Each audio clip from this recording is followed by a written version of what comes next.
they said, well, that is why you are working and I'm no longer working, because I always spoke up. I always said something, and it's why I'm no longer welcome in the room. You're listening to The Other 50%, a herstory of Hollywood. I'm Julie Harris Walker. This is the podcast where I talk to successful women in entertainment and hear their stories. This episode is brought to you by the entertainment payroll company Extreme Reach. They are committed to becoming the most inclusive and diverse payroll company in the business, and you know I love that. It is my jam. Also, they have the most comprehensive suite of tools and services to support all areas of media and content creation, from tax incentive support to accounting software and payroll services. If you are making film and television, you should call them and tell them I sent you. And for commercials, they offer talent negotiations and editing, content delivery, and residuals. Now for this episode, I sat down with Monica Levinson.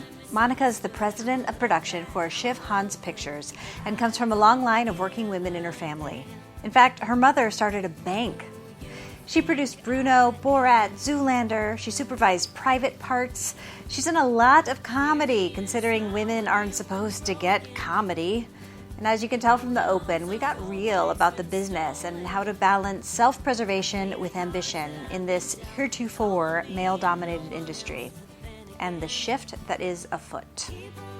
You can find us at theother50%.com for added features, photos, show notes, and the merchandise. You can also listen on Apple Podcasts and all the podcast places.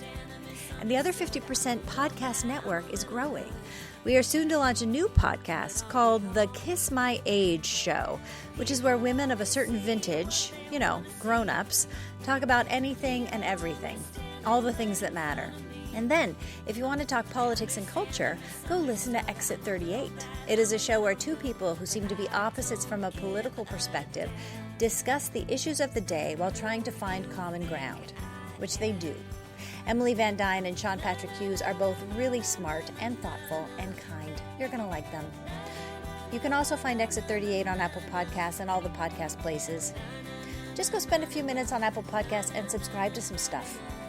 All right, enough of the promos. Here's my conversation with Monica. Have a listen. So right now you are the president of production?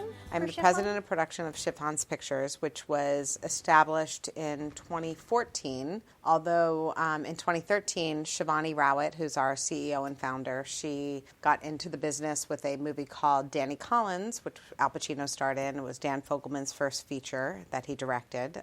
Dan, who now does This Is Us, he's the showrunner of This Is Us, the creator. Yes, we all love him. Exactly. And he wrote Crazy Stupid Love, and he wrote Cars, and he, a million other things at Las Everything Vegas, great. And he's amazing. So this was his directorial debut, and I was a producer for hire on that film.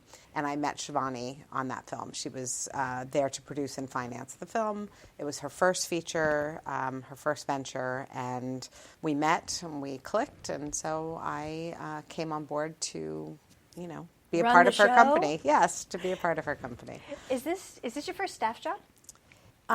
It's my first, real staff job, I would say. Yeah. I worked as an assistant for Alan Pakula in his offices in New York. Alan Pakula is like an esteemed director who unfortunately passed away in 1998. But he did everything from All the President's Men and Sophie's Choice and Clute and Presumed Innocent. And, oh, my God. Yes, and I met him on Pelican Brief. And so he brought me in after Pelican Brief to work in his office for a few months. So that was like the only other real that was a while ago. Job. That was a while ago. That was in the 90s, early 90s, like 94, something like that, before I really started on my production path. And then my job with Sacha Baron Cohen was the closest thing to staff because I did Borat and Bruno back to back. So it was about 5 years of just full time. So that was also kind of staff. I kind of want to hear about that too. Okay, so let's talk about your journey from the beginning. Like, where did you grow up? How did you know you wanted to do this? And then how'd you get in? Boy, so I grew up in the D.C. suburbs, Washington, D.C. suburbs, and Virginia or Maryland? Maryland, yes. And I didn't know that I wanted to do production per se. I didn't really know what that was. My family, my dad has a lamp store. My mom, did a lot of charity work and started the first Women's Bank of Maryland, but certainly not in entertainment. Yes. Ooh, let's pause on that for a minute. Okay, right. The first Super Women's cool. Bank of Maryland? Yes, because women back in the late 70s and 80s weren't able to get their own banking account, checking accounts or their own loans or sign by themselves for cars or whatever it was. So my mother and her friends thought that was terrible, and so they started a bank. That's amazing. It's amazing. And radical. It's radical, yeah. And I mean, listen, both my grandmothers were working grandmothers. My one grandmother had a liquor store on Capitol Hill. And the other was... I bet that's a good business. Yes, it was a great business, and everybody knew her. She's if you mentioned to somebody who, worked on Capitol Hill in the 70s or 80s, they are bound to know my grandmother. Wow. Or have known my grandmother. And my other grandmother was a single mother who was working for the government and, as a secretary forever. So I come from a long line of working women. So you saw women have careers. Yes. Yeah. My mother tells me the story of going into a department store to pay her bill. And she said, "Can I just get this card put in my name because I got divorced?" And they took it out of her hand and cut it up. Yeah, and that's said, about "Nope, right. You sure can't." Exactly. Crazy. It's crazy. It's really crazy. So, so I grew up, my mother did love entertainment, so I think that was one reason why maybe I gravitated toward it. But I was a, editor of my yearbook and went to a yearbook convention, not kidding, and we did a screening series there at this convention, and there was a movie called White Nights. Do you remember it? It was Gregory Hines and Baryshnikov. Yes. Yes. So Gregory Hines came out and spoke to my little shut yearbook up. group right after, and he started talking about the making of the film. And it was the first time in my life that it clicked, like, wow, they make movies. Like, there's people behind that does that. Yeah. So it really kind of gave me a little bit of the bug, and I went to Syracuse to the Newhouse School for television radio. I majored in television, radio, film management.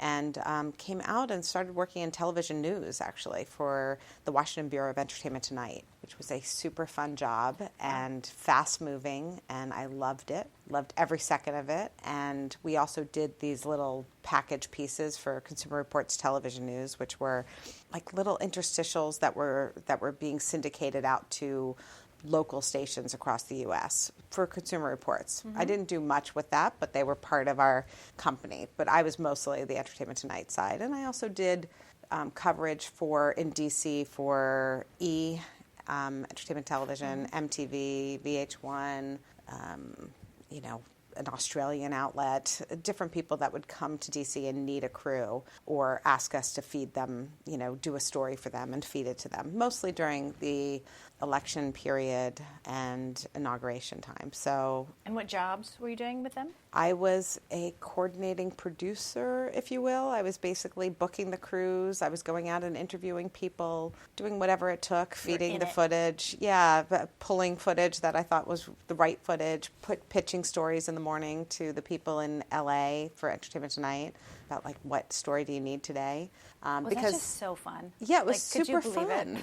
I couldn't believe that I got that job. Like, it was based off of internships. I had been interning for them spring break and summer, and they said, and I thought I was going to law school, by the way. Well, sure. And was going to Catholic University for entertainment law because I was super interested in law and still am, and thought that that's what I wanted to do.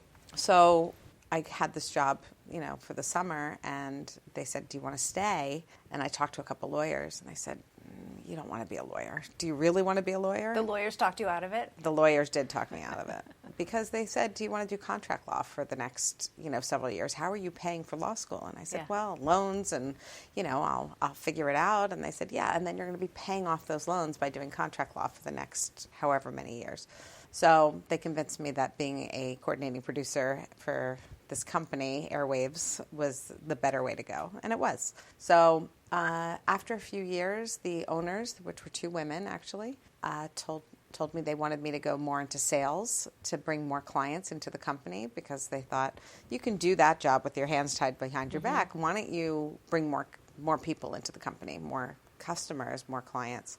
And I knew that was not for me. Like, sales just wasn't my gig. So I quit. And I had sort of done everything I wanted to do there anyway. I thought I had gone through this election period. I'd gone through some Gulf War, coverage, not leaving D.C., but just, being a part of the system there, the news system. And this inauguration period, Clinton's inauguration, not to age myself too much, but it was amazing, and I had a great experience. So I quit and tried to figure out what I was going to do next. That was a pretty brave move. It was very brave, and I remember speaking to my father. So here I was, a few years out of school, and kind of freaking out that I had to make this decision. And my father, who was 52 at the time, very stable, Isn't it funny how young our parents were? Unbelievable. But super stable guy, super stable job. As soon as he had his kids, he quit his band that he was in a popular band. He quit the band. Got serious. Yeah, became, the lamp store guy. That was the stable environment that he had, and always was home. And I said, I just don't know what my career is going to be, what I'm going to do for the rest of my life. And he looked at me and he said, I don't know what I'm going to do for the rest of my life. And I said, what are you talking about? He's like, I'm studying for my LSATs. I'm thinking I might want to go to law school. I might want to do something else. I don't know.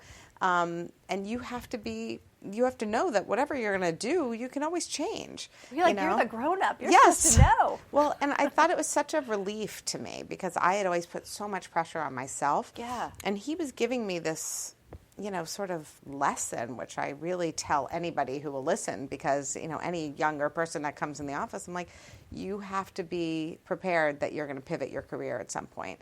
And it could happen in your 20s. It could happen again in your 30s, your 40s, your 50s, your 60s. And people are working until their 80s. You have to be able to make those changes and reinvent yourself. It's not a permanent decision when you're 17 trying to figure out what college to go to. It's really not. And it's not a permanent decision when you're 30, and it's not a permanent decision when you're 40. And right now I'm, past 40, and it's not a permanent decision what I'm doing next. You just made a big change. And, so it really gave me this great comfort and made me take a breath and try something new. So I started begging people to let me work for them, films, and started calling, because I'd been on a couple behind the scenes of movie shoots during my ET days, and it was just super cool and super fun, and I just thought, I have to do this. It really never gets old. It doesn't. It's really exciting when you go out there. And then it's the least glamorous job you could ever have. Right. But, for a minute, it's really glamorous and cool. The set is amazing. Yes, exactly. So I finally sent there's a woman named Trish Hoffman who is a producer. And at the time, she was an art department coordinator. And I called her office. She was the only person that would pick up the phone. I just kept calling all these production offices that I found in Production Weekly and Variety or whatever it was. Were you calling New York, LA? Where were you calling? New York. Okay. So I was in D.C. calling New York. And there were a couple movies that were coming into D.C., like Forrest Gump was going to come in, and True Lies, and Pelican Brief, and all these different movies. And I was calling them too, but nobody called me back. So I kept calling this Ron Howard movie, The Paper, and Trish Hoffman was the person that kept answering the phone. She was the art department coordinator. Nobody else was there. They were very early days. They didn't even have a production office yet or a production manager. Nobody was on. And I just kept calling, and I finally said, just let me intern for you. She said, fine, just come in tomorrow. So I said, okay, well, I have to take the train. Can I be there at 10, or 10:30? So I showed up with my luggage. I had to figure out where to sleep because I had I had to find somebody who would let me sleep on their couch or let me, Where did you sleep? Crash. A family friend had an apartment, so I stayed with her for a week, and then I stayed with a college friend for another week or two. So I interned for this Ron Howard movie just during their casting process, and it was great. And one day they gave me $50 to wait for the phone company to come in. And I said, does that mean I'm a production assistant now? And they said, sure. Now I have a title? Yes. And a salary? I put production assistant on my resume, and they said to me, listen, you can't intern anymore. And I was like, good, because I'm losing money. Because I was completely, here I am a few years out of school. Working for free in Manhattan. Exactly. And they're giving me subway tokens. I'm like, no, I'm going to take a cab. It was easier to take a cab then to run and go pick up the office supplies and get back. So they're like, you're really fast. I'm like, yeah. I guess so. So I took that and put it on my resume, and Pelican Brief was now set up and working in D.C., ready to take in a whole crew.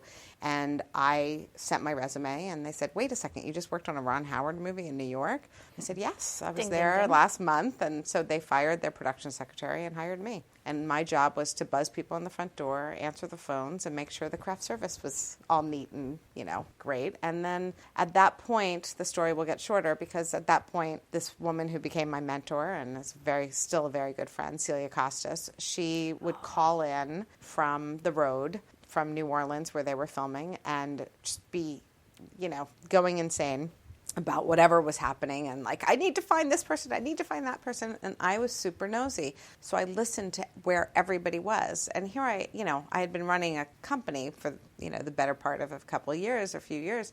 So I sort of, was much more equipped to do that job. So I would pay attention to everything that was happening. I would read every fax, because the faxes were coming in at my desk. I would listen to where they were going for lunch. I just knew where people were going. And so when she needed to find people, I could find them for her. Or I could tell her what was happening. Or I could tell her, any information that if she was looking for something, I pretty much knew what was going on. You made yourself indispensable. I made myself knowledgeable. So that's really what I did. And she said, who is this person? And, she, and then the producer's assistant, Jamie Boscard and Martin, she also said, I like her. She needs to come and work in New York with us after we finished our D.C. run. And she said, can you live locally? And I was like, yeah, of course I can live locally in New York. I have plenty of places to stay. Sure. So once again, I did that, got there, used all my places, and then had to find like a little sub-rent that Celia helped me find. And then finally at the end, the producer just put me in a hotel because he realized I was not leaving. So I stayed on the movie through post, through the whole end of the movie, which was great. Fantastic. Now, did that feel like kind of your launch? That was absolutely my launch. Did you stay with Celia? I did. I did 8 movies with Celia. And Jamie also is my best friend. She's lives out here. When I moved to LA, I basically called her and I said, just so you know, I know nobody. You're the only person I know. I'm moving here. I'm going to sleep on your couch for, a couple weeks until I can find a space. And, that's it. Fantastic. But yes, I stayed in New York. I did 8 movies, like I said, with Seal. And she was amazing and such a great collaborator. She really let me do the job with her. Now let's talk about her a little bit more, because I know her as well. She's amazing. Amazing. What did that mentorship look like? The mentorship was really that she brought me along for the ride. She would let me sit with her. She would let me be a part of the process. Really, right by her side, she would let me be a part of everything. And let me do as much as I wanted to do, wasn't protective over anything. She really just, from the time that I was an assistant coordinator with her until I was her supervisor, I was and the associate producer on Zoolander. We did the job together. She really let me be by her side, and there was no worries and competition. There was just none of that. She just wanted me to learn and to work with her, which was an amazing opportunity. And it gave me, and she also said, go. You need to go and move out on your own. You need to go. And she told me that a couple years before I even left, And then I needed her when I decided we did Meet Joe Black. So we did a few movies in New York. We worked with Sidney Lumet on Night Falls in Manhattan. We did a movie in Nebraska, Too Long Through Thanks for Everything, Julie Newmar. We did Private Parts, which Betty Thomas directed, which was an amazing experience. We both look back at that film as one of our favorites. Howard Stern's movie. It was so fun. It was so fun. Howard's a dream. I was a huge fan. I made Celia do it over Titanic. That was a great story because she went to LA to interview to do Titanic, and at the same time got the script for Private Parts. And she's like, Monica, I'm not a Howard Stern fan. I was like, no. You will be after this movie, like the rest of the world. I love Howard. I've been a huge Howard fan. So she came home, and before she actually got on the flight, I made her take the book with her, because it's Private Parts. And I said, you're going to laugh. I promise you're going to laugh. Just read this. So she called me when she got off. She goes, I laughed the entire flight. It was pretty embarrassing. Like, I had to hide what I was reading. I was totally laughing. I said, see, it will be great. Let's do Howard. So she went. She interviewed for Titanic, which was going to be a huge, huge movie, obviously. Yeah. We knew what the challenges would be. Yes, nightmare. Exactly. And then she met Betty and Danny Goldberg, who was the producer, an amazing man also, and she loved them. And came back and she goes, all right, well, this will be a really nice, fun movie. And Titanic will be like, we have to figure out, are we going to Poland? Are we shooting in Mexico? Where is it cheaper to do that? And I just thought, both of those sound terrible to me. So I convinced her to do Private Parts. And I have to say, she would be retired with all the money in the world if she had done Titanic. But she would have earned every penny. Yes, but we had a really nice life experience by being on Private Parts. And okay, we talk about Howard for a second? Because I remember at that time, he was still so like controversial, and then that movie came out, and it was like, oh, he's the nicest man in the world. Yes, exactly. And I think Betty Thomas did such a beautiful job with it. And Howard, as soon as I met him, I always loved him, from listening to him. I grew up in D.C., like I said, so he was on D.C. 101. But, I never wanted to be somebody that interacted with him because I got nervous, like how would he behave? What's he going to say? Exactly. And certainly never be, close enough proximity to be on the air with him because, but he was such a doll. He's the sweetest man. And he would call the office. They would call and try to get me on the phone to talk about his trailer or do something, any of those conversations. Yeah. And I just always begged off. No. And he was like, you're no, Gary, really I'm not wimpy. On the air. Yes, exactly. No, Gary, I'm not doing it. Is exactly what I said. And Howard would come in the office and be like, what happened? I'm like, I'm not going on the air. I'm not doing it. Yeah. So, but it was such a lovely experience. So, yeah, it was really great. And I did another movie with Betty Thomas after that. With Celia, we did this movie called 28 Days with Sandra Bullock. And that which was great. A great rehab movie. Really. That scene of her falling through the shower. And you just never forget that. I know. It's heartbreaking. There's just, there's a lot of great scenes. It keeps coming on right now on cable, and I always turn it on. Yeah. I just have a real affection for the movie. I love that movie. And my friends who are therapists, and one friend in particular is a rehab therapist, and he says they use it as tools. They show it to their patients all the time. Oh, it's pretty good. Which is kind of cool. Yeah. Yeah. So, but anyway, that was when I moved to LA, and before that we did Meet Joe Black, and it was the big movie coming to town, and I had to take a different title because there were so many people, and it was such a big movie. So Celia couldn't give me the supervisor title. She wasn't getting the same title that she normally got, but it was the movie that everybody wanted to be on in New York because it was a huge movie coming into town. And that was sort of during that process, which was a year long between shoot and wrap, which not post, just a year long to shoot that movie. Wow. It made me realize that I really wanted to be where movies start. I wanted to have the option of taking a different path if I wanted to. And so it meant going from being a big fish in a small pond, which is what, working with Celia was in New York.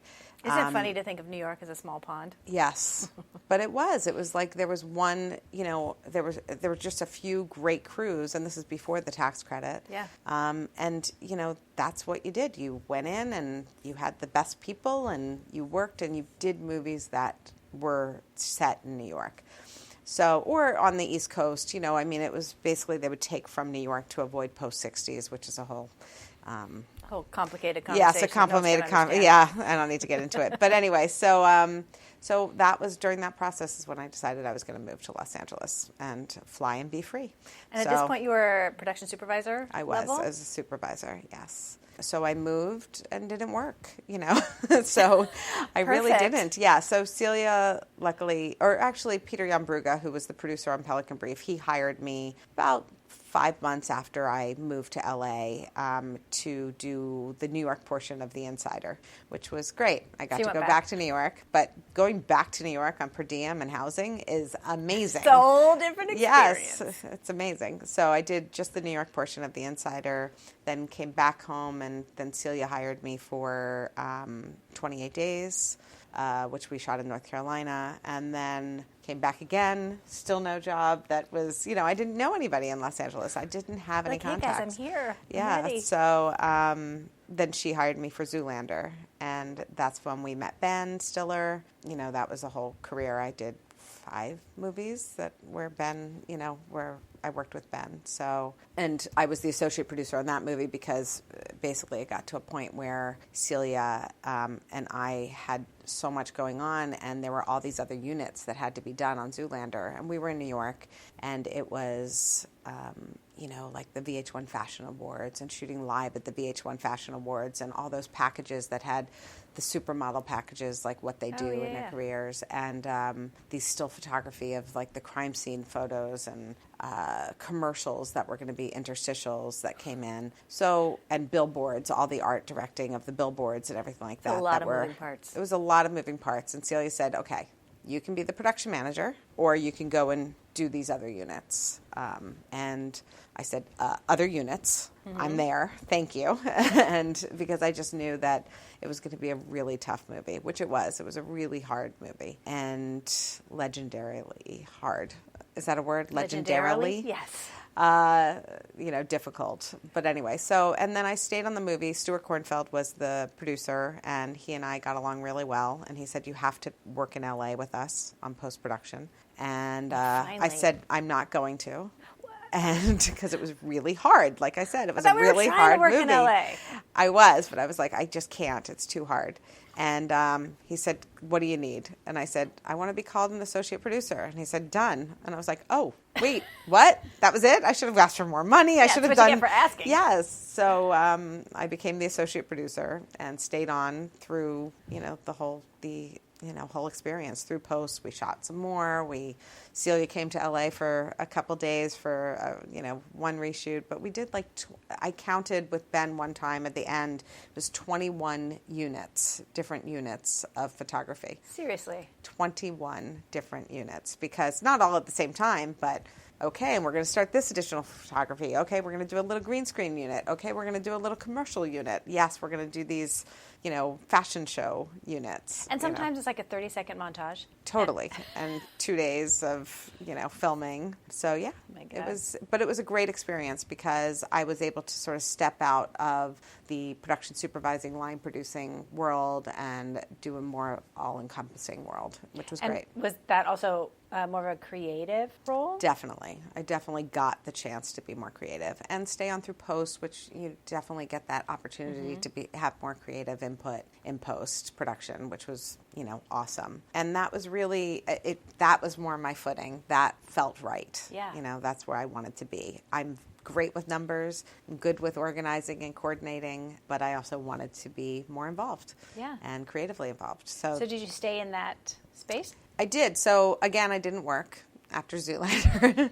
And that's how freelance works. People. Yeah, so this was exactly, went into a lot of debt. And my next, I did a TV movie that Celia recommended me for. Once again, Celia, my little guardian angel, with PBS Hollywood Presents. And it was a play called The Gin Game. And that was my first line producer job. And that's when I got into the DGA. They grandfathered me in.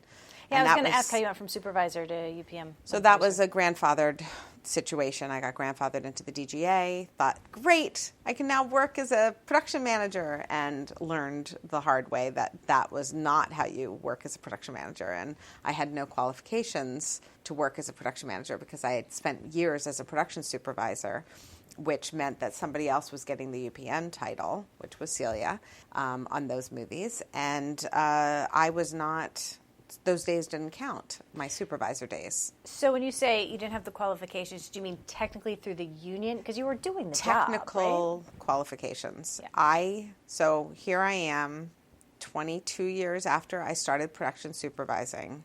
Last week, I got my letter saying I am now qualified to work in Southern California as a production manager. Last week is in real time, as in 2018? Literally last week. In 2018, I got my letter, and there was, I know, and it's, I don't production manage anymore. I had to, on a technicality, on my last film, to cover some days. And so I thought, I should probably send in my days and see if I qualify. And so I sent them in, and they said, you now qualify. You have now gained enough days to work as a production manager in Southern California. And I said, thank you so much.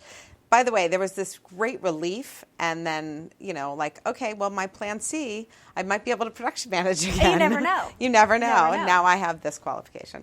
But yeah, that feels a little nuts, though. It's a nutty system. It's an antiquated, nutty system. Like something's a little broken. We've been trying, we're part of this group, this Women's Production Society, and we are definitely putting it on our agenda to try once again. I tried this in 2003.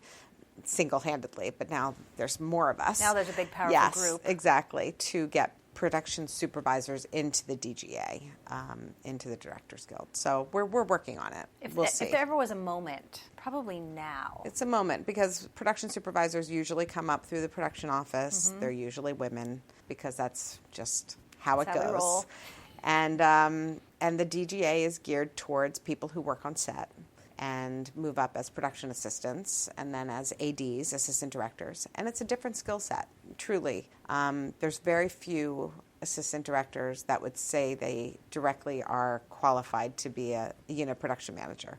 And yet that's the path. And yet that's the path by the Directors Guild. It was a system set up in the 70s, whereas most production supervisors are literally training to be a production manager or doing the job. Yeah, so anyway, they're being trained by the producer. Yeah, absolutely. Yeah, and they're often, on lower budget movies, they are the production manager because the line producer can't afford to pay a UPM, an additional UPM to come in, so they're paying the production supervisor on the set to be there with them. So anyway, so that was how I got in, back to 2002 and my Mary Tyler Moore and Dick Van Dyke movie, which was lovely. And then I didn't work again and got onto Dodgeball and was hired. Mary McLaglen was the producer, and Ben asked, that she bring me on as the production supervisor, and Ben and Stuart Kornfeld. And so then I did that, stayed on through post once again, and then right after that, I called Danny Goldberg, who was the producer from Private Parts, and said, I'm really trying to go in-house now. Like, I was done with freelance. I was just done. And he said, I don't really have anything for you. He was working for Todd Phillips at the time, running Todd's company. And then he called me 2 weeks later, and he goes, I know you want to go in-house, but I have this movie. It's super secret, top secret. You can't talk about it. I said, okay, no problem. I have no problem with confidentiality. And he said, okay, do you like Sacha Baron Cohen? I was like, I love Sacha Baron Cohen. I'm like a total comedy nerd. I love it. I love, I'd been watching the Ali G show. And so I just was really excited. And he said, you might be the perfect person for this because you have to kind of be scrappy. You have to do little, so my TV news background was all of a sudden like I was trying to figure it out. Yes, exactly. And then also my little units, my scrappy units, where they called me Madame Bowfinger in New York because I never had money for the Zoolander units, and the Teamsters were like, you're going to steal more stuff for the day to go shoot your stuff. So all that stuff kind of came in, and I thought, this is a perfect job for me.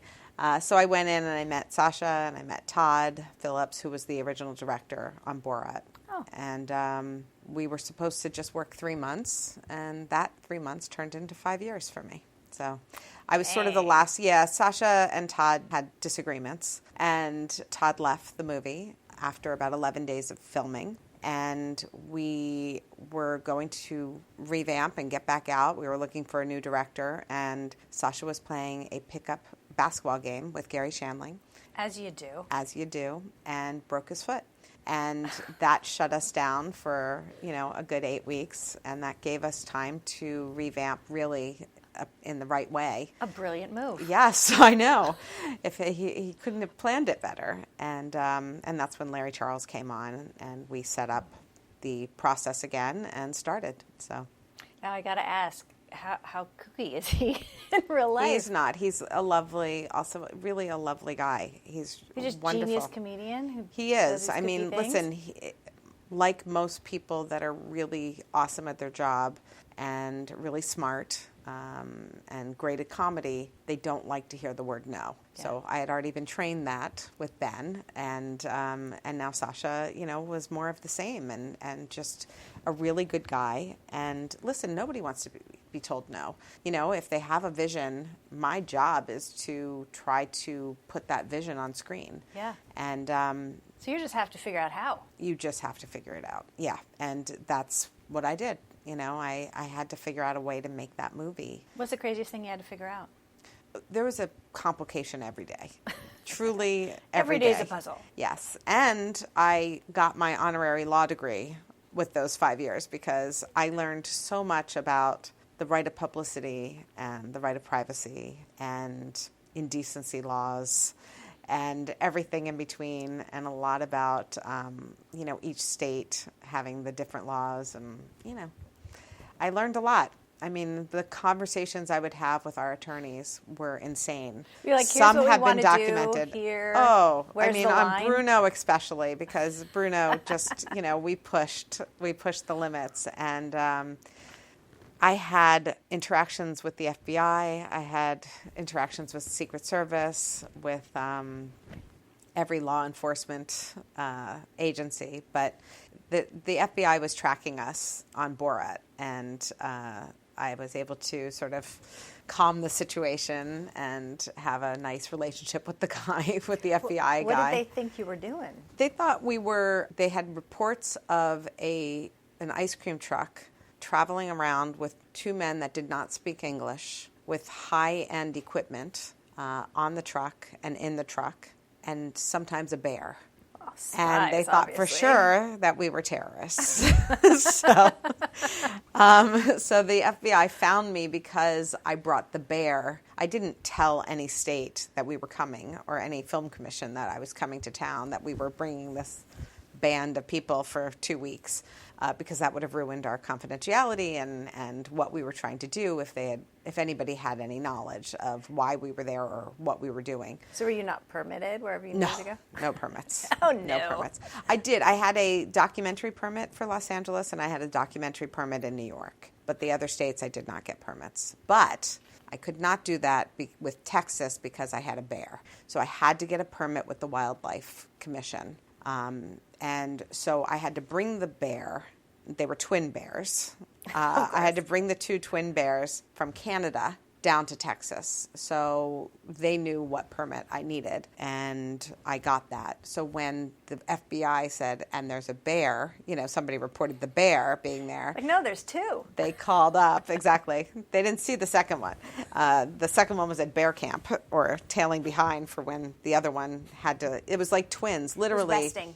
Truly, it's just like twins when you're working with the animals. Like, you had to replace. You couldn't keep one for too long. You had to switch it out and take the other one. So they called and found out, like, where was this bear? And they got my number, and that's how they tracked me down. And there was a guy named Schwartz. Of course. Yes. And the first thing I said was, Schwartz, what are you doing in Texas? Like, and he's like, oh, long story. And I was like, okay, I'm going to be able to diffuse this situation. I got this one. So I used my Jew radar and worked it. But yeah, he was very nice, and he, you know, I didn't tell him exactly what was happening. I just said, I promise you, they're not speaking, one's speaking Armenian, one is speaking a combination of Polish and Hebrew, and I promise you they're not, you know, terrorists. This is a movie, dude. This is, I couldn't say much. I said it was a documentary style project, but that, you know, and I said, you're welcome to come look, but it's all camera equipment. There's nothing more high tech than that. And so he did show up, and he checked out the ice cream truck, and he was like, okay, well, just tell me where you're going to be tomorrow, so when we get these reports, I can warn them. And I said, sorry, I can't do that, Schwartz. So we played this game for the next few days while we were in Texas. So every day you're talking to Schwartz? Yeah, that's us too. Yeah. Yep. Yeah, that was us. We were at the toll booth. He's like, just tell me, Monica, where you're going to be tomorrow. Are you doing more toll booths? I'm like, I can't tell you that. But I promise we're not evil. We're not doing anything wrong. So. Oh my God. Yeah, I know. That's great. It was funny. But yeah, and then I up until I think 2 years ago, the FBI called me. This was something really crazy where we had filmed at a white supremacist house with Bruno. That was on Bruno. And it was in Missouri, and the guy was so extreme and he tried to throw a punch at Sasha, and it was a very extreme situation. And we left, and I remember Sasha saying, "It's too extreme, it's not funny. Like, we're not making a point here. This guy has too extreme his viewpoints are so extreme that there's no social commentary there. There's nothing funny to be mined. He's just an evil white supremacist, like, for real."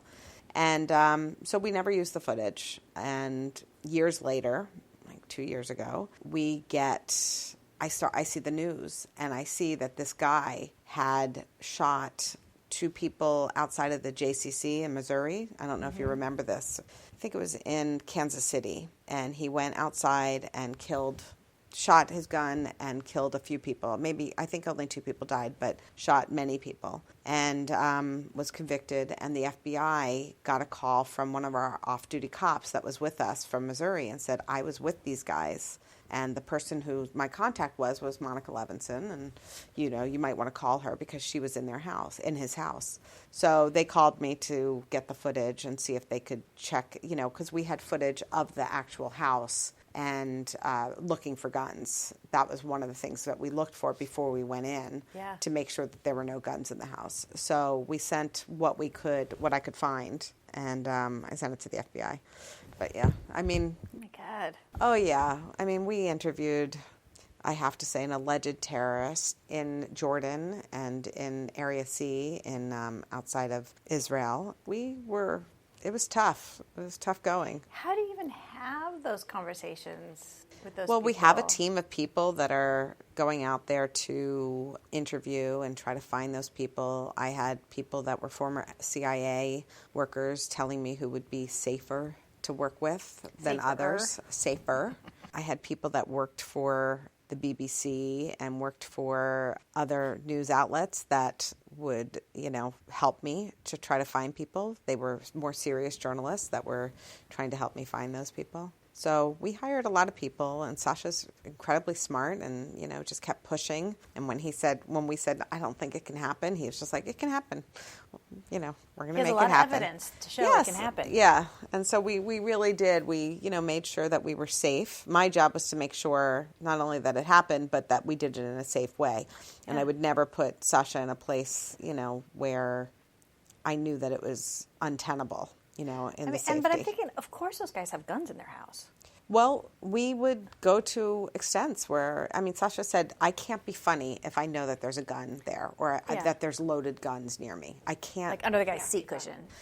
So he, rightly so, it was hard for him to be in that space. It was bad enough just to have people that were violent humans, but to be in a space where he felt unsafe, he couldn't relax enough. So we would they say and not be reactive. Right. Well, we would ask them not to have guns. Mm-hmm. We would say it was an insurance situation, and it's not us. We would love to see your guns. We would love to see your guns, everybody. But anyway, so but he really felt the character. He knew what to do, and as long as we could make it a safe enough environment for him, he was.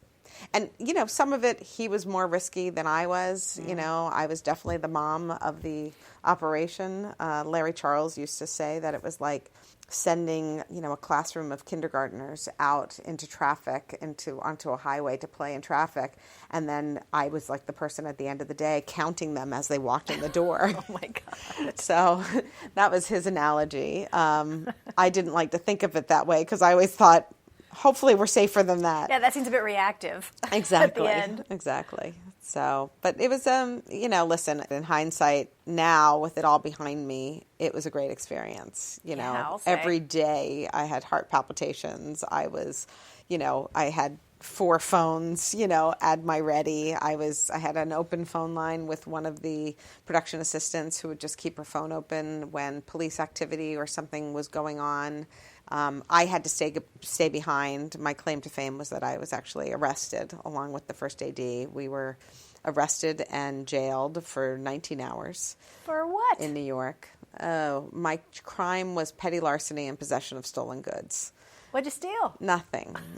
It was crazy. It was just a charge because we were the last men standing when we always had to get Sasha out because he was on a visa, and so we had to get him out. He couldn't be arrested, and we were left behind in New York to pick up some pieces, and the police didn't like the pieces that we had. I mean, it was ridiculous. We had a comforter from another hotel that we had still had on rent.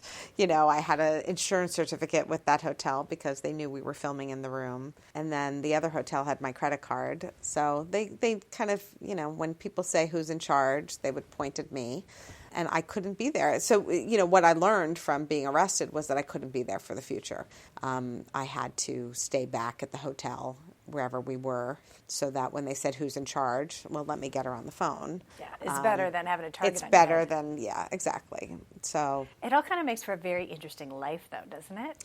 It does. It's great to have those experiences, especially in my back pocket, in my rearview mirror, but it's, I'm really lucky to have had those experiences now. I'll say. Super fun. And it was, when we all get together, that crew, I mean, we were a small group, but we all have stories for amazing bonds. Yes, stories for days. We all have different versions of the stories because we all had different places that we were as each event would happen. Oh my God, let's do an episode just on that. Like have drinks and have the crew talk about the adventure. It's pretty amazing. It's pretty amazing. And it was, interesting being a woman in the midst of all that. Yeah, were you the only one? So we had, on Bruno, our production supervisor was Jamie Boscard and Martin. And on Borat, we had Susanna Barnes as our coordinator, supervisor. So we had some women, but mostly it was men. And that was, also how it needed to be structured, especially for Borat. Borat was a character who said a lot of terrible things. And we had to cast the crew correctly so that it was a safe space for these people to join in with him if they wanted to, if there were no women around. So, or if there were no people of color around, or whatever it was that would make them uncomfortable, we needed to make them comfortable. Yeah, interesting. So it was a casting situation. And then, of course, in our production office, we could have everybody, which we did, but not on set. So what was the chapter after the Sacha Baron Cohen? So after the Sasha movies, I did a movie called 30 Minutes or Less, which I produced, which with Stuart Kornfeld and Ben Stiller. And that was in the same vein that we did Bruno, which was Media Rights Capital financed it, and it was pre-sold to 2 studios for international and domestic. And so we did that, and then I did a movie with Ben again called The Watch, and did I do the Larry David movie, Clear History, with HBO, who I had tried to do a couple movies with in the past, because they're great people. HBO has amazing people. We love them. So anyway, I did this Larry David movie, which was a dream come true also, working with Larry. And then right after that was when I got Danny Collins with Shivani, and after that, we did Trumbo, which was a great experience because Jay Roach, who had produced Borat and Bruno, he was directing Trumbo, and so it kind of made sense for all of this to come together. It is kind of a small world. It's a small world, so, and I've been lucky to work with a lot of the same people, which has been great. And so we did Trumbo, we did Captain Fantastic, which was one of the first scripts I read at the company that I loved, and Shivani loved, and Nimit Mankad, who was also at the company at the time, he loved, and so it was a great, we just went, even though we really didn't know how we were going to manage 2 movies at the same time, because Captain Fantastic and Trumbo were shooting at the same time, and I was still line producing Trumbo at this point, which was kind of insane. Oh. Yes. It was a lot of work. That's a lot to be happening. My nights, my weekends, everything were Trumbo, Captain Fantastic, and trying to deliver Danny Collins, because we had found a distributor and we were delivering at the same time. So it was madness, and that's when I said, okay, we need an office. Yeah. We need help. An assistant. We need help. And that's when, so 2015 was when we started the offices. And Connor, who's our creative executive, he joined the company. And Shivani set up her offices in New York. inside a company called Bleecker Street, which there's sort of a sister relationship with Shivani and Bleecker Street because there's the same financing sort of put Bleecker Street together as well. So Andrew Karpin runs Bleecker Street, though. That's his company. So anyway, so our offices are there, and now we have a VP of operations there, and Shivani, and Shivani's assistant, and here we have Connor Flanagan, our creative executive, and our office assistant, Sam Fury. So you're about 6 now? 6 people. Huge company. But, it's great. We're able, we've, after Captain Fantastic, we shot in Morocco. We did Beirut, which is in theaters. Probably not by the time this comes out. I think we're in our last couple weeks of Beirut being in theaters, which was John Hamm and Rosamund Pike, a Tony Gilroy script, Brad Anderson directed. More of a political thriller, certainly going outside of our comfort zone of drama, but it was a great experience. We shot it in Morocco, and then we did this little movie called The Polka King with Jack Black, and Maya Forbes and Wally Wolodarski directed it, and that I did with Stuart Kornfeld and Ben's company, Red Hour, Ben Stiller's company, Red Hour.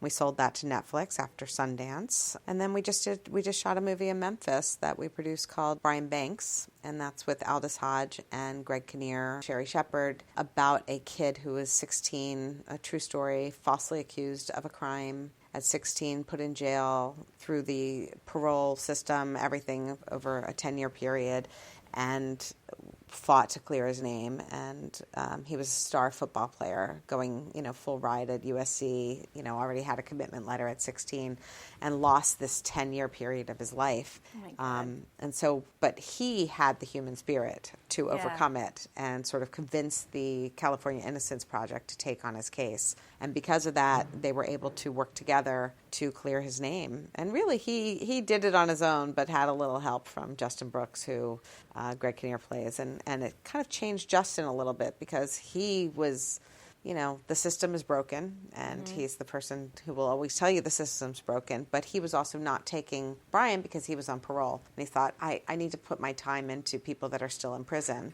And Brian convinced him to take him on. So anyway, he ended up playing in the NFL for part of a season with the Falcons at 27 after not having any college experience.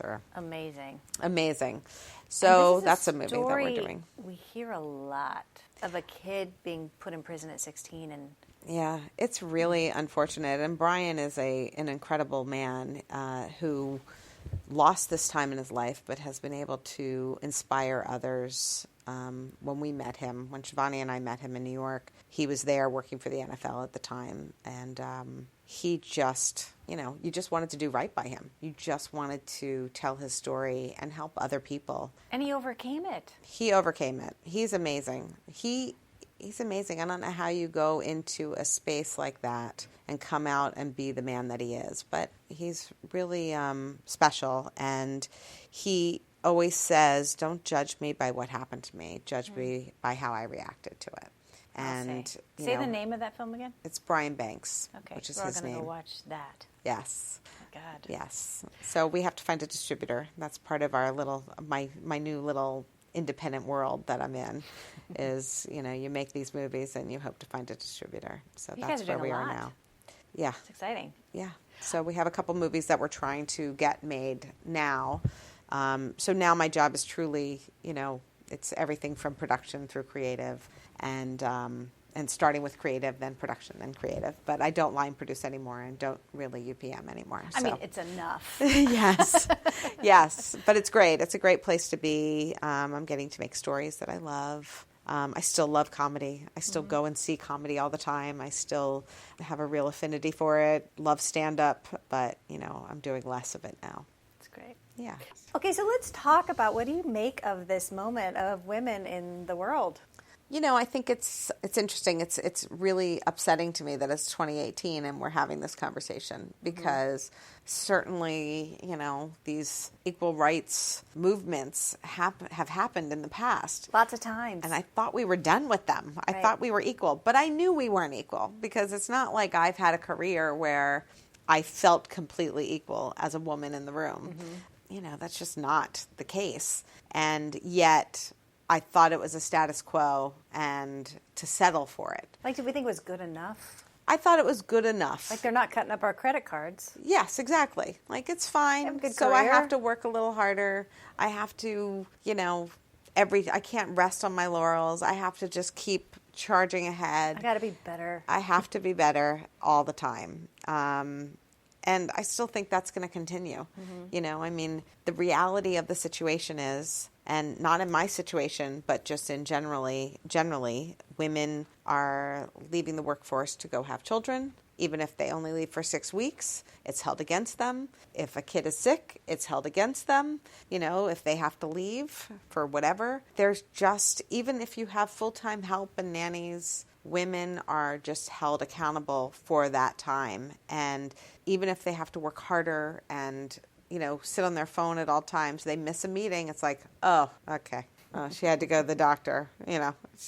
Men don't have to do that. Men don't have the same accountability.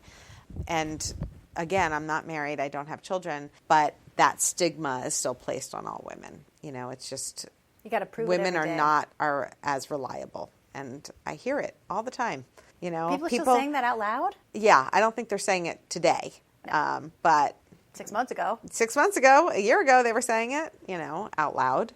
And I think there's going to be some blowback, For sure the blowback's coming. Yeah, I think it's here a little bit. I think people are feeling threatened. Men are feeling threatened that they're not going to get the same opportunities because women are being given a new edge. People of color are being given a new edge. And, people want to see more diverse voices across the board. And that is going to be very upsetting and is very upsetting to a lot of white men in the room. Mm-hmm. I always think of that phrase, when you're used to privilege, equality feels like oppression. Mm-hmm. I think that's happening. Yes, that's a very good statement. I don't know how we help them through it.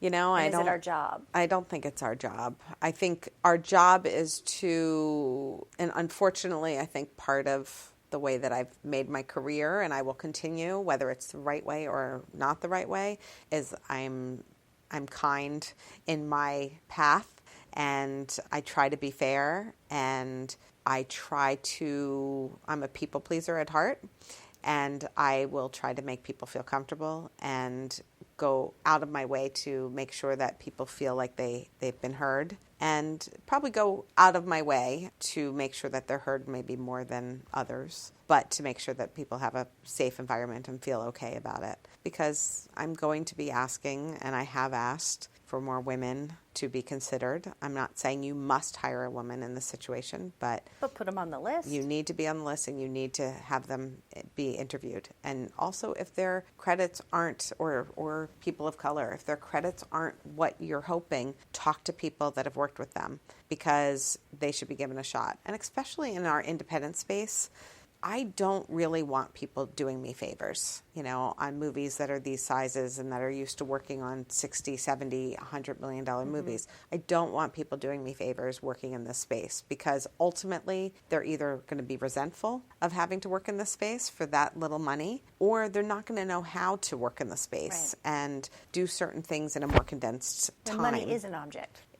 Money's a real issue here. So I want to give, the independent space is actually where you can give more diverse voices a chance to grow. So I've had to come to that conclusion after a couple missteps. So I'm not really thinking of, I just need to populate with more diverse voices. I'm just thinking I need to populate correctly on these movies, and I need to make sure that all voices are represented. Now, it feels like there's a shift needed in that they say, mostly Harvard Business Review, you hire men based on potential and women based on what they've accomplished. And it feels like we need to shift to also hire women on potential. Yeah, that would be great. I mean, I absolutely think that, that would be lovely. I don't know that we're going to be able to shift everybody's minds. I will often check myself when I'm making people's deals, or I'm looking at resumes, or I'm looking, when I'm interviewing people, I will check myself to make sure that I'm being held accountable to myself, that I'm holding myself accountable to the same standards, because you can fall. Like, we've all been raised in the same system. We're all here. So it's called unconscious bias for a reason. It's unconscious bias, and I have it just as much as anybody else, because that's the world we live in. So I do check myself, and I will have the conversations with people that I'm working with to make sure that we're all thinking the same way. That's good. Yeah. Wage gap, is that a thing? Oh, it's a thing. It's a thing. I mean, growing up in the business the way I did, I would work for free, as I've told you. I worked for free during post-production on some movies. I worked half salary during post-production on a couple movies. And I wasn't making enough money that half salary was an appropriate response. Yeah. But why do you think you agreed to do that? I agreed to it because I wanted the opportunity, and I felt like I wouldn't get it if I didn't agree to it. I wanted to be there during post-production on those movies. I feel like the movie is not done after production, and that wasn't my gig. That wasn't what I was there for. I liked being a part of the whole process. That's the whole reason I moved to Los Angeles. So, I took the responsibility, and I take the responsibility for accepting a salary at half salary. But maybe that will change. Yeah. I also, when I got hired for an $80 million movie, I had taken less and less and less through my career. So when it came time to them paying me on that $80 million movie, where people were getting at least, if they had hired a man for that job, they probably would have gotten double my salary. So they did it based on your last quote, which was artificially low because of the small budget? Exactly. And not only because of the small budget, but because of my career. My career of taking less and less as I was moving up the ladder. So when it came time to be on this big movie where I was clearly getting the experience and they saw it as that, well, we're giving you a stepping stone here. I'm grateful to have the job. Yes, and it was a hard job. It was not an easy job, and I can tell you not a lot of people wanted it. So I went and I did a good job, and but they refused. And it was a woman who made my deal, and she refused to give me the leg up. And I ultimately, on that one, I said, I'm not doing it. I'm fine with the money. Once again, I was fine with the lower salary, but they were trying to give me a lower title. And I said, I'm not fine with that, because I know what I bring to the title. Yeah, to the table. So I'm just going to walk away. And I was fine. I think I've done that on a couple jobs where I've just said, okay, I'm going to walk away. And those have worked out for me. The ones that came back worked out, and the ones that didn't come back, I was fine with. I really was ready to walk away. I think that threatening to walk away works. It does. I didn't think it would, but I always did it. I did it with title and I did it with pay, but never to a place where I thought it was holding anybody hostage. Yeah. I knew I'm a numbers person. I know what can be it's fair. Absorbed. I know what's right for the budget. And those movies, I did not get paid what was right, but I got paid enough that I felt like, okay, I got something here, But listen, there's a woman, Jane Evans, who's in our women's production group, and she was at a studio, and she upped a couple women on their salaries, even though they were also systematically being paid less and less through the years. And then as it got to when it came into her lap, she said, well, on this movie, this person, man or woman, should be getting about $5,000 or $8,000 more a week than what this person's quote was. And I'm going to pay her that. Oh, and she was like, hallelujah. Good on her for doing Yes. it. It's amazing that she did that, and she was able to do that for a couple of those women.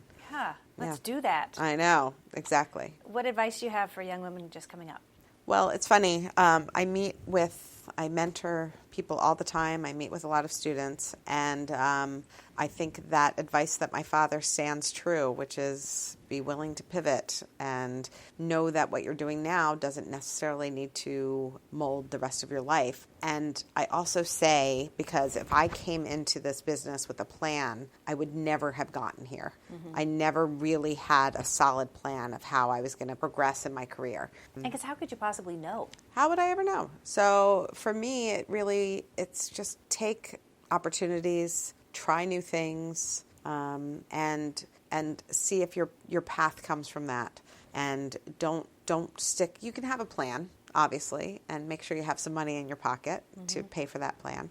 But take some chances and try new things, because you just don't know what's going to work for you.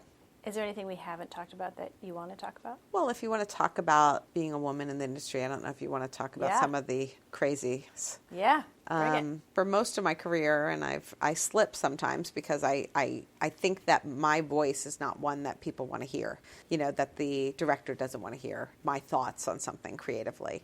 And that comes from being a line producer, but also from being a woman in sort of a comedy world, if you will, over the years, and just in a man's world, not just comedy, but in a man's world. So, and you worked on a lot of comedy. I worked on a lot of comedy over the years, and I worked on, I only worked with 2 female directors until recently. I mean, 1 female director, which was Betty Thomas, but I worked with her twice. And often, except with Betty, every other person, I would go and tell the man producer what my thoughts were. If there was a creative thought, I would give him the information or my notes on a cut or whatever, and then it would filter to the director. Very rarely would I directly give my thoughts because I knew that they would be discounted or discarded. So I really So you're trying to be effective. Yes. I did what I needed to do to be effective, just like taking half salary, just like all that stuff. I did what I needed to do to be effective and had to, take it in stride. And I didn't make waves because I didn't think that was what would help me. And it didn't help me. It wouldn't have helped me to have that conversation with somebody because whether it was real or imagined or whatever, I didn't want to have that conversation. Sure. I just figured this was the best path. And, even up to a point when I did speak out, I was in a marketing meeting once and I didn't like the poster campaign. And it was a room full of men, and I thought that the poster campaign wasn't really speaking to our audience, and said as much, and said I'd been talking to people and whether that would make them go to a movie. And the director said, well, who'd you speak to? Your Oprah's book club? And the whole room just burst into laughter. They thought it was hilarious, this whole, this older woman giving us advice about what we know best. And how stupid to dismiss the Oprah Book Club. Well, how many bestsellers has she made? I understand, but it wasn't the audience we were going for. And I just laughed, and I just laughed. I just went, ha, ha, ha, ha, ha, and said, You're well, right. I've been talking to, actually some 25-year-olds and, my cousin's friends and talking through it. Wow. But I just had to laugh. And, I've spoken to women in the past couple of years that were very big women in the industry at a time, and now are either teachers or out of the industry. And when they've asked me questions about being a woman in the industry, and I explained my experience, and they said, well, what did you say? And I said, I didn't say anything. Nothing. I laughed. I went along with it, and I just did what I knew was going to be self-preservation. Because you want to stay in the room. Of course, self-preservation. So they said, well, that is why you are working and I'm no longer working. Because I always spoke up, I always said something, and it's why I'm no longer welcome in the room.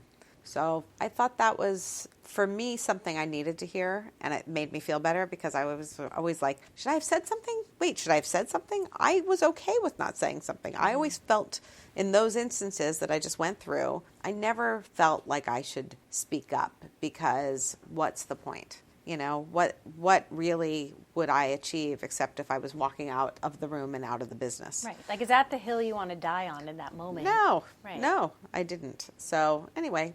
Do you think that might be shifting? I think there's going to be a reluctant acceptance of that, or a reluctant shift. Mm-hmm. I don't think it's a real shift, but, act as if, and maybe it becomes, service. Yeah. I mean, I think it's just, right now it's going to be an act as if, yes, okay, well, yeah, sure, no, absolutely. And at a certain point, that will become the norm. But that's what we need, because people can't just automatically shift. Right. It just doesn't work that way. But if there were maybe 3 women in that room, so maybe yes. there would have been a little solidarity or something. But, most of the time I was the only woman in the room. Right. I think we got to get more in the room. Yes. That's except when I was with Celia. Yeah. Yes. And Betty Thomas. That's a powerful room. Yes. And Betty Thomas, the movie we did with Jenno Topping, was the producer. And it was just like, that was a great experience too. 28 days. I mean, great. You know, a lot of women. And I just had... obviously working with ShivHani, and then we had a partner, Amy Baer, on this last movie, on the one in Memphis, and that was just an amazing experience also. She's going to be, I think she's on her way to being president of Women in Film, but she's, it was just like this great experience to have 3 women producers, Yeah. and How is it different? Could you feel the difference between a woman-led set and a male-led set? no question. What's it Women look like? producers, and I don't mean any disrespect to my male counterparts because they are awesome and I've had great experiences They're as well. good too. Yes. But women are real doers, and we just, like Amy is just a doer, and to be somebody that, to work with her and we would just divide up the lists, and we were always on the same page and we could have these conversations and we were all putting out the same amount of output, in terms of getting the work done. You're not posturing and power struggling over who and does like, what? I've worked with men who are awesome, but it's just a different I'm usually the doer, and they bring to the table other things which are great, but not necessarily like the get down and dirty into the details. That's all. It's just that's what I've found. But I love the men that I've worked with. I've had a career and I don't hold any grudges. I've had great experiences. I've learned a lot from everybody that I've worked with. And so I'm very proud of the career I have. And as tough as it was over the years and as many complaints as I could come up with if I wanted to, I don't need to because I've learned from each experience. And I feel like I've gathered a lot of tools along the way. It's pretty good. Pretty good. Yes. Did you have to kind of beat back sexual harassment on your way up? And did you come No. up with any strategies? No. Nope, I didn't. I really didn't. That was never an issue for me. I mean, listen, I had a moment where there might have been somebody who was flirting with me at one point on one set, and I'll name the movie. So The Watch was a movie that we did. It was called Neighborhood Watch at the time. And my chair, I think I know who it was. But, he was flirting with me. I was not interested. He was married. I wasn't interested anyway.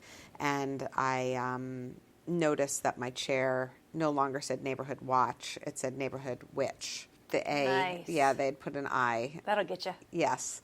So that's, as close as like somebody being hostile to me. I don't think anybody, along the way, sure, did I have to be a helpless little girl to some Teamsters and things like that, but I wasn't it was no more than a hug, Yeah. and I didn't have to worry about that. I was lucky, Yeah. Thank you so much. Thank you. You've been listening to The Other 50%, a herstory of Hollywood. I'm Julie Harris Walker. I'd like to thank Monica Levinson for sharing her story. And special thanks to Jay Rowe, Danny Rosner, and Allison McQuaid for the music. Please find us on your favorite podcast provider and leave a review. And of course on our website, theother50%.com, all spelled out in letters, for added features, bios of our guests, pictures, the merch. You can also follow us on all the social media platforms. And also go subscribe to Exit 38 and the Kiss My Age show. Thanks for listening. See you next time.